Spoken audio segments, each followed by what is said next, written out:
Hey, this is Leo for actualized.org, and in this video, I'm showing you how to manage your money by creating a budget.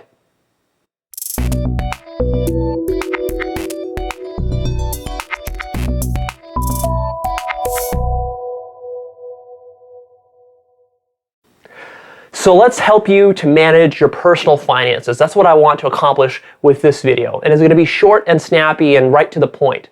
I really have one tool that I've used in my own life ever since I became financially independent, really went off on my own after college and started earning a living. And I've been doing that to this day.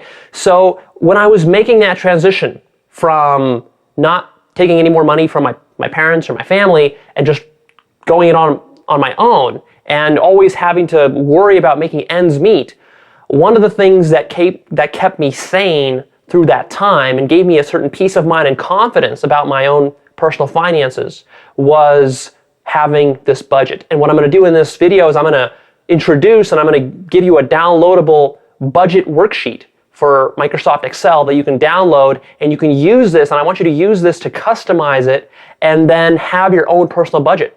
And you can use this tool literally for the rest of your life, just the way that I've been using it for the last 10 years or so, and I anticipate that I'll be using it till the rest of my life because it's such an important tool. These days, I see people having a lot of issues with money, and it's not necessarily because they don't have a good job or because they're not earning enough. That's a matter for another video. We'll talk about how to earn more.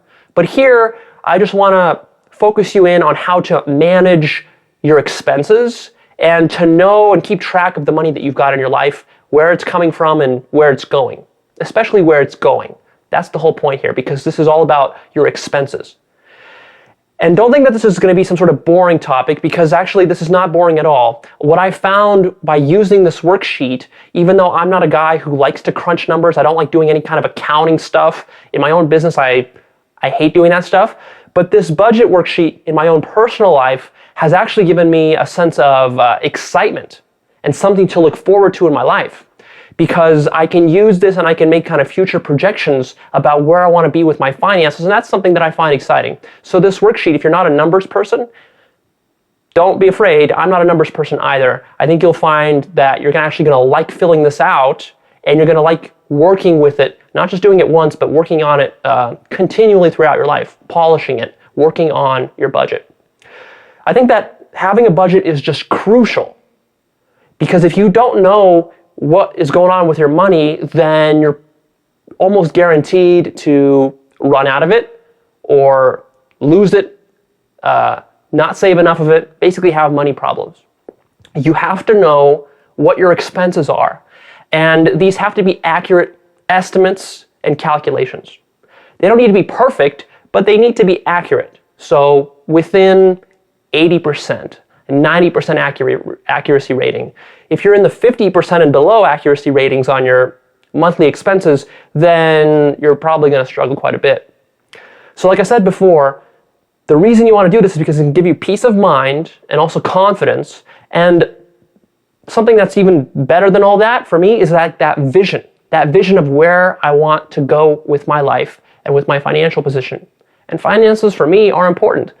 Even though in personal development, a lot of times people talk about, oh, don't worry about the money, just follow your passion and just be spiritual, be in the present moment, all this kind of stuff. All that is great, but in the end, you want to have your finances really locked down and handled so that you've got abundant finances to go out there and, one, not worry so much, and two, so that you can finance the things that you want to be doing in your life. Because living a powerful, extraordinary life does take money. It takes resources. This stuff doesn't happen on the cheap.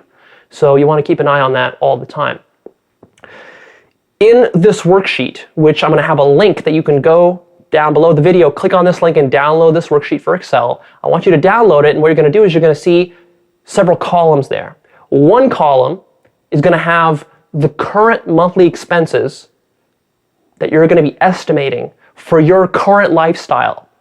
So just picture the current lifestyle you're living, your house, the insurance that you've got, how much money you're spending on entertainment and on shopping and on food and on groceries, on electronics, on magazine subscriptions, on cable, on electricity, all that kind of stuff. Think about all those potential expenses that you've got. You're going to list them all in this one column. That's your current lifestyle. But what's really cool is I have a second column here, which is your ideal lifestyle. So if you're like most people, then what you currently have as a lifestyle is probably not what you would hope to have in your dream life. I think it's important to not only take a look at your current reality, which for some of you might be good, for some of you it might be kind of grim, but also take a look at where you want to be. This is the component that gives you that vision that you're going to be shooting for. So there you're going to fill out, well, if I was living my dream life, what kind of house or apartment would I be living in? How much would that cost me per month? And what kind of health insurance would I have? And how much money would I be spending on fine dining and my groceries? How would that affect how much money I'm spending on entertainment, on dates, on the kind of stuff and furniture I buy for my house, the kind of electronics I own, the kind of traveling I do, what kind of hotels I stay in, all this kind of stuff. So you've got both those columns, and then you've got one more column that just explains the different expense categories that I have, and I have quite a bit. So what I did in this budget is I went through and, of course, I looked at my own budget because I literally used this exact worksheet for myself, and I've been doing this for many, many years. It's worked really well for me. But what I've also done is I've actually expanded it out and added more categories because all of us have different things in our lives that we spend money on. And what's important with this worksheet is that you go in there and you start customizing it. I've given you the basics. So rent, how much money you're paying for your car, and groceries and food, and household supplies, all that kind of stuff. You have to get very nitty-gritty here and get very realistic. What are literally all the recurring expenses that are happening in your life?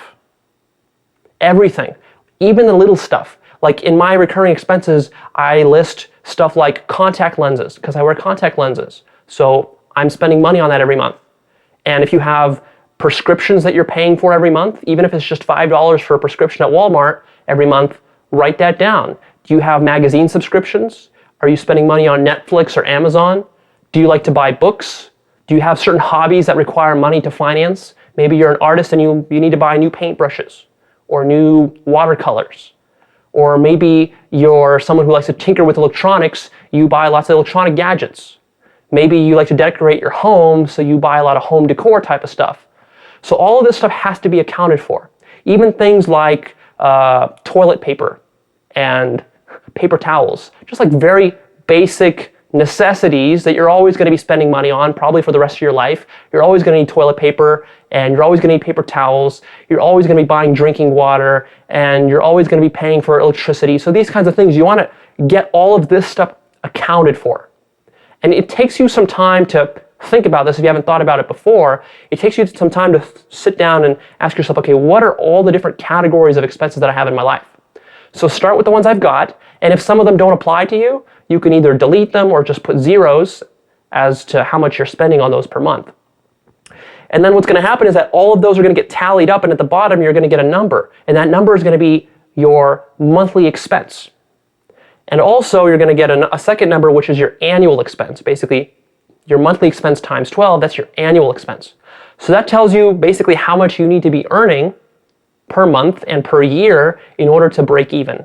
So that's like that magic number. If you're below that number, that tells you that you got to start to either prune some of your expenses, cut down on them. Maybe you're being way too lavish and extravagant with your expenses, or maybe it's just that you have a bad job that's not paying you enough, and then that's another problem. Then we got to work on getting you a better paying job. But that magic number is what's really important. Here are some tips for how to use this worksheet. So I already told you to go through and customize all your expenses. Also, you're going to be, as you're going through every expense category, you're going to be, in your mind, estimating how much does this cost you. Now, when you're making these estimates, it's important to be realistic, it's important to be pragmatic, and always prefer to overestimate than to underestimate. Most of us don't know exactly how much money we spend on toilet paper per month. We don't know how much money we spend on the movie theater. We don't know how much we spend on groceries. We don't know how much we spend on going out, eating at restaurants. Certain things are pretty easy. It's pretty easy to average out, for example, your cell phone bill over the year, and you can know how much you're paying per month for your cell phone bill. It's pretty easy to know your rent, your electricity, this stuff, you can average it out. But some of these other things are a little bit more difficult, especially stuff like, for example, electronics. Because electronic purchases, those tend to be more like one-off type of purchases. So maybe you'll buy a TV once every couple of years. Maybe you'll buy a new computer once every couple of years. Maybe you'll buy an iPod or some other gadget like that. With those types of expenses, I still like to treat them as though they're monthly expenses. And what I do is I kind of average out and I see, okay, in a given year, approximately how much money do I spend on electronics? How many TVs do I buy? How many computer keyboards do I buy? How many stereo systems? How many iPods? How many keyboards? This kind of stuff. And it's a little bit tricky to make these estimates. You don't exactly know. You have to make an initial guess. And what's going to happen is that over the months after you make this initial guess, over the months and over the years, you're going to fine-tune that and you're going to hold yourself accountable to it. And you're going to ask yourself, is this an accurate estimate? And then you can actually look at the receipts and you can look at your bank account statements to verify that this is correct. One thing that I don't like to do with estimating my expenses is I don't like to include really big one-time purchases. So for example, if you're going to be remodeling your kitchen, that's going to cost you $5,000, you're probably only going to remodel your kitchen once every 5 or every 10 years. That's a pretty rare expense, and it might be a very big expense. So that's something that you wouldn't really want to turn into a monthly figure. Or if you're going to go buy a car with cash, that's also probably not something you want to turn into a monthly figure. But everything else, try to turn it into a monthly figure, even if it's an annual expense. So for example, car registration. I live here in Las Vegas, and it costs me about $300 a year to do registration and license on my car. It's a recurring yearly payment. What I'll do is I'll break that down. I'll just divide that number by 12, and then I'll put that as a monthly expense. So try to account for all the details here. You got to be detail-oriented as you do this. And be realistic, right? If you think that you're spending X amount of money on toilet paper, you're actually probably spending a little bit more than you think. That's what tends to be the case. That's why sometimes it's hard to make ends meet, and sometimes you end up with less money than you think, is because your initial estimates weren't realistic. So what I want you to do is download this worksheet, go through, fill it all out, take some time to think about your ideal life and what your ideal budget would be. And when you're thinking about this ideal budget, also be pragmatic and realistic. You don't want to sit down and say, well, if I had an infinite amount of money, then I would live in a 15,000 square foot mansion somewhere in the Hollywood Hills, and that would cost me, let's say, $20,000 a month to pay rent on that house. Ask yourself, do you really need that? Do you really want that? If you do, okay, put it down, but have like a pragmatic ideal budget, not a just out of this world utopian type of ideal budget. Because there is an expense to going out there and earning lots of money. Earning money, even if it's easy, if you put your life together in a certain way where earning money is easy, still you have to maintain that. And a lot of people, they get trapped into this kind of never-ending hamster in a wheel syndrome, where they create this lavish lifestyle and then they spend the rest of their life trying to maintain it. And maintaining even an extravagant lifestyle, it usually doesn't give you fulfillment and happiness. So make sure that whatever you're putting into your ideal budget, then that's worth it to you. And maybe for you, you'd rather spend a little bit more money on entertainment and on fine dining or on travel than you do on your rent or you do on your car. That tends to be actually smart, because when you're investing money in things versus experiences, that tends to be a poor investment. Maybe a thing like a car can actually hold that value better than spending money on a vacation. Actually, as far as your fulfillment goes, spending money on some nice vacation to some place in the world that you've never been to, let's say you want to go to Southeast Asia for a vacation, that's going to give you more fulfillment, spending, for example, a week in Southeast Asia, than upgrading your car. Because your car, you're going to get used to it. Going to Southeast Asia, there you're going to have some interesting experiences. Maybe you'll have some revelations that will open up your mind. You're going to experience new cultures. So think about that. Think about where you want to be allocating your money so that you're getting the most happiness points for the money that you're spending.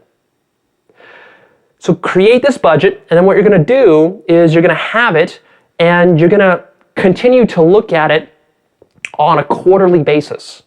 You don't need to spend too much time, but every once in a quarter, take a look at it at the end of the quarter and see, how are you doing? How are you measuring up to this? Have your expenses changed? Sometimes prices rise, other times certain expenses become irrelevant, sometimes new expenses get added on, so that your budget is kept up to date.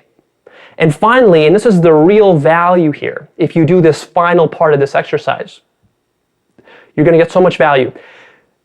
You're going to have this ideal budget, but then you're going to actually spend the next 60 days collecting every single receipt and every single purchase that you make. You're going to have like a box and collect every single receipt and put it in there, or track it electronically through your bank account, whatever you want to do.